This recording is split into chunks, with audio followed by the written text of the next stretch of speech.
Hey everybody, Kim here on the homestead.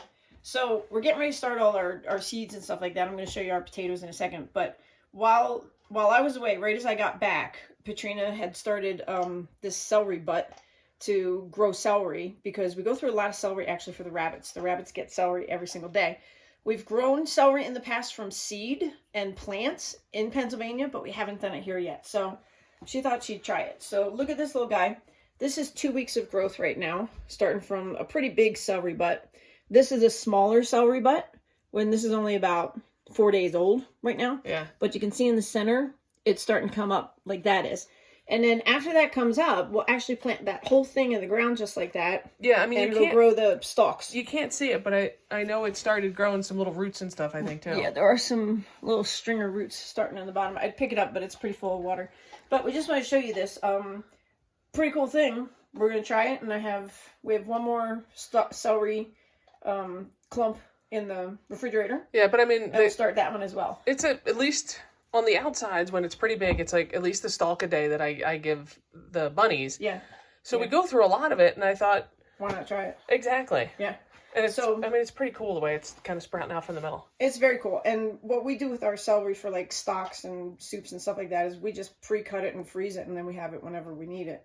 But like I said, we go through a lot for the bunnies, which is, it's, beneficial for them to have greens every single day. So that's what we're doing with our celery. And you see we have an aloe plant here. We use this anytime we have cuts and burns and things like that. And I've probably had this aloe plant for 20 years. I'm not kidding you. I think you've had that aloe longer than you've had me. I have to thin it out so often. Zoom in and look at all the little babies that are in here right now. Like there's a fresh little baby that's coming up. So sometimes it just gets out of control and I just cut huge clumps of it off. We have to actually figure out how to get the aloe extracted out of it and save it so that we have it in a little container for salve and stuff like that. All right, so let's turn around and look at our potatoes real quick.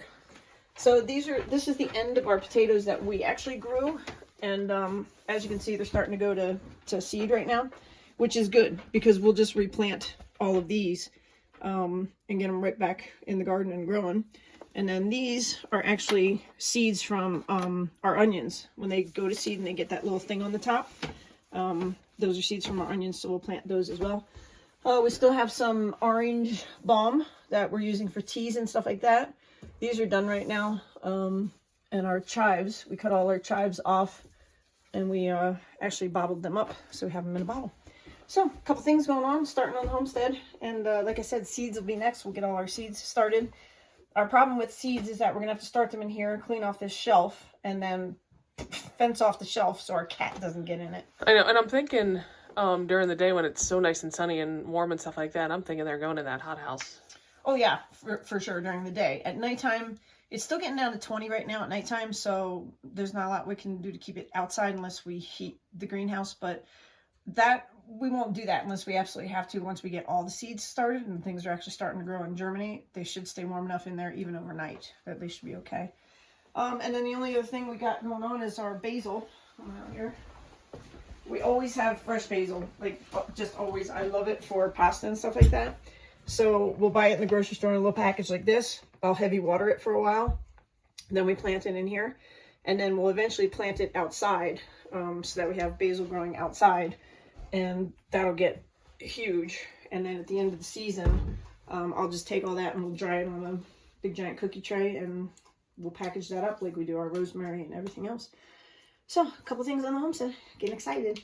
Spring is coming, but Katrina, take a look out the window and our fire pit is... So you can see the chairs, and then if you see that like kind of square thing, that's the top of the fire pit. So, great, yeah. Last year this time, the snow was already starting to melt and we were starting to get a jump on things, but can't do that right now. So we're just doing other projects and getting in a lot of snowshoeing walks, which is pretty awesome because we have a lot of fun stuff going on outside in nature. So yeah, that's what we got going on. But it's getting exciting to know spring's right around the corner. Hopefully. I think they were calling 9 to 14 inches up at Homestead Pass and McDonald Pass through tonight and tomorrow. So we're hoping we don't get any more snow. No, we're actually done with snow because we need to start our water catchment systems soon. Catching water when it starts to rain and get the big tanks filled up. But we can't do that with risk of any kind of freezing because we don't want to crack anything. So everything's delayed right now. Mother Nature sure had a pissy year this year, didn't she? With all the flooding in California and the huge snows in California. Yeah, just it's weird. I don't want to complain about how much snow we got because it's good for our water table and everything. Exactly, but there's 10, 12 more feet in California and than what we have. Yeah. This year, Patrina and I have said it several times, if this had been our first year winter in Montana, we would have struggled and we would have probably been pretty discouraged about everything. So last year was mild, I think, considered even to what this year is. And the temperatures, our water in the bathroom froze 2 or 3 times last year. And we didn't have any issue this year because of the hothouse that we built on the side of the house. And no water froze this year because of the precautions that we took. And we got colder this year than last year. We did. -26 this year up on the mountain was our coldest. That was colder than last year's. -19 was the lowest it got. So, but, we would have been pretty discouraged if this was our first year, I think. It would have been tough, and our wood situation, we have about 1/3 of our wood left, which will get us through, and we still have some in reserve. But next year, that wood bin's getting loaded all the way to the top, stuffed as full as it can possibly be. It'll hold 7 cords at least. Our average is 5 cords, and we'll burn through 5 again this year for sure. Yeah, and we've already been eyeing up trees and fallen stuff and all the deadfall. We know where we're going we're gonna try to get it done sooner this year than later. Last year we waited and we were working on some pretty hot days. So I think I'm not doing that this year. No, I think priority this year is to harvest firewood sooner. Yeah. The only thing is it runs into making sure the gardens are prepped and planted and we're just gonna have to budget time and schedule but it's all good. We're not stressed. We're good. Loving life. So anyway, so what's going on in the homestead right now? So a little homestead update for you. All right, cheers from the homestead. Bye.